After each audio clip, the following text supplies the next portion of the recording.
The 10-Minute Talent Rant is live. I'm James Hornick, joined by Jeff Smith, and we are on the clock. The 10-Minute Talent Rant is our ongoing series where we break down things that are broken in the talent acquisition and hiring space, maybe even pitch a solution or two. Before we dig in, all of our content we found on talentinsights.hirewell.com.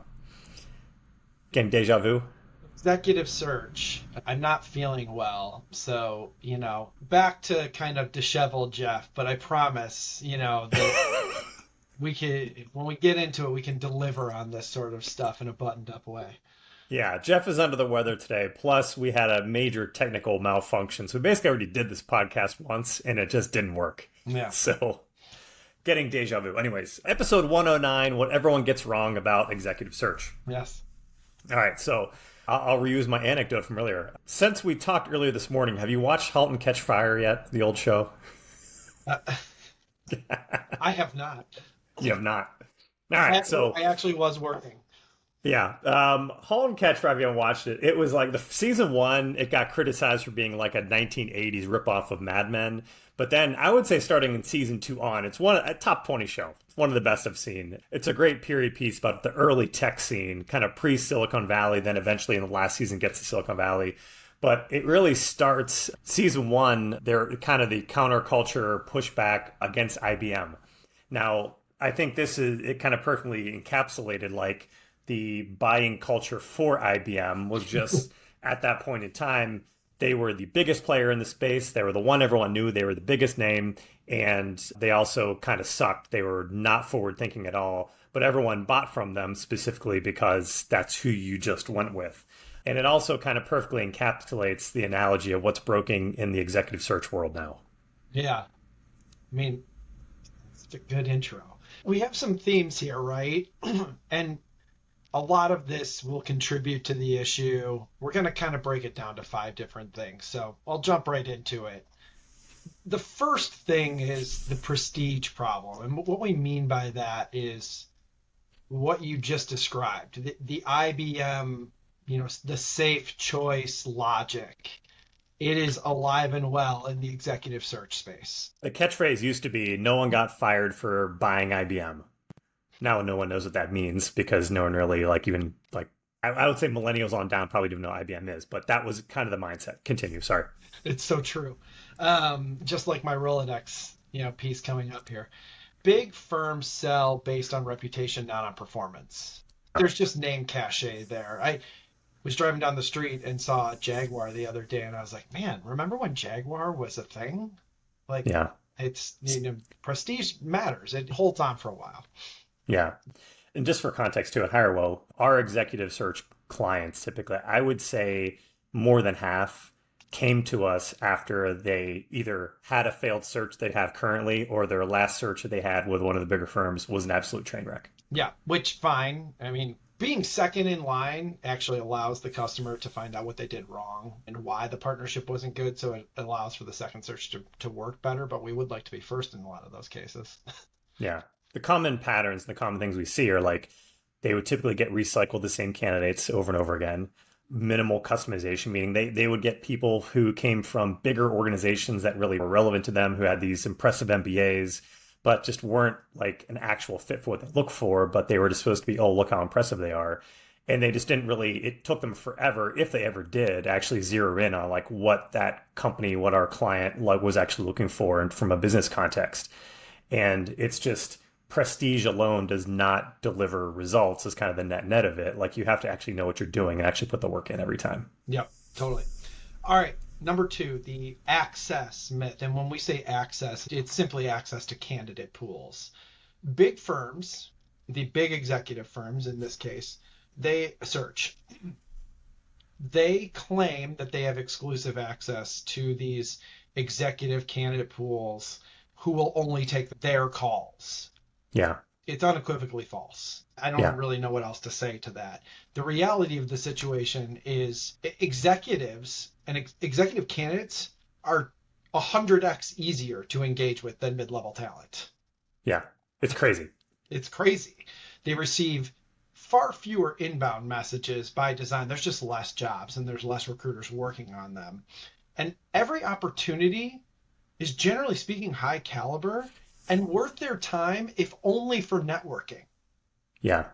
It, even if it's just to find out information, that information is valuable to that individual. So what we're saying here is with the right pitch, response rates are 89, like they're infinitely higher than every other skill set that we work on.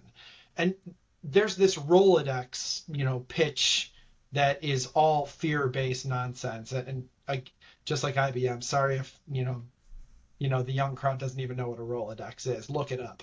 Competent firms can engage top talent that's on the market now Yeah. versus this hypothetical, database of people.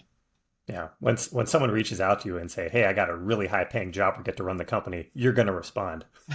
Right. It's just like, come on. Yeah. Another thing, a third reason, like talking about why executive hires fail, and I think it's important to say a lot of times they fail after the hire, not during the recruitment process. Like it's not always because you recruited the wrong person. Yes. Sometimes you recruited the right person, it just still didn't work out.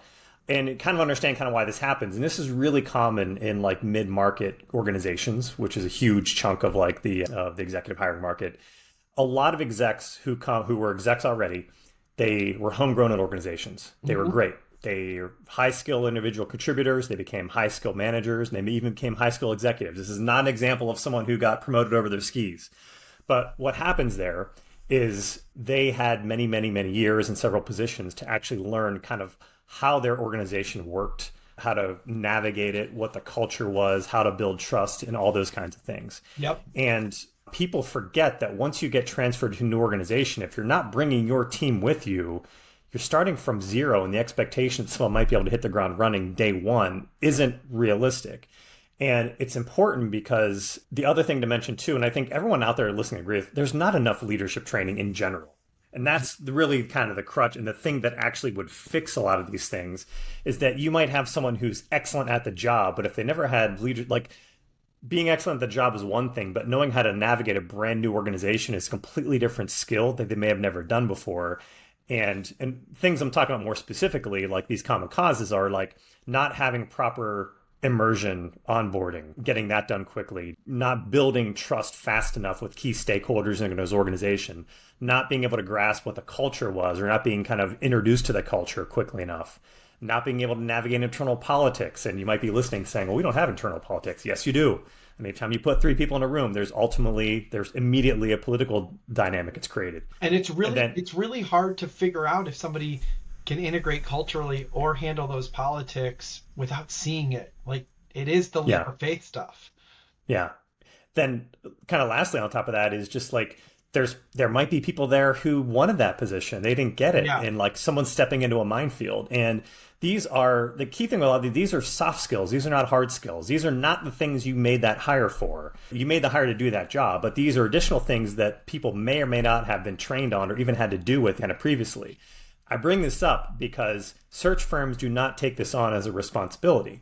And it is something that HireWell can do through some partners that actually focus and specialize this space to make sure. I mean, if you're going to spend a bunch of money on executive hire no matter what, but not having a solution or not being able to account for what happens on the back end after that hire to make sure it actually works out. One is something that companies should be thinking about, but two, it's something that recruiting firms should take a vested interest in actually doing, which we do. That way you're not just lighting money on fire and hoping that things work out. Yeah. A miss on an executive search where you go externally is extremely expensive.